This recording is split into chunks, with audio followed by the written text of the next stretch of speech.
So this is 70 millimeters a second on my old printer. And this is what 70 millimeters a second looks like on a big print. At the end of the video, I will show you a direct comparison quickly back to back. And that, my friend, is 200 millimeters a second on the bigger printer.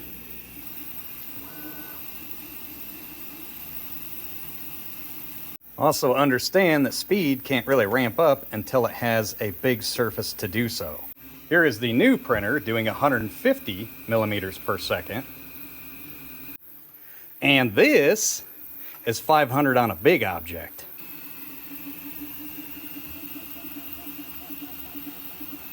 See the difference?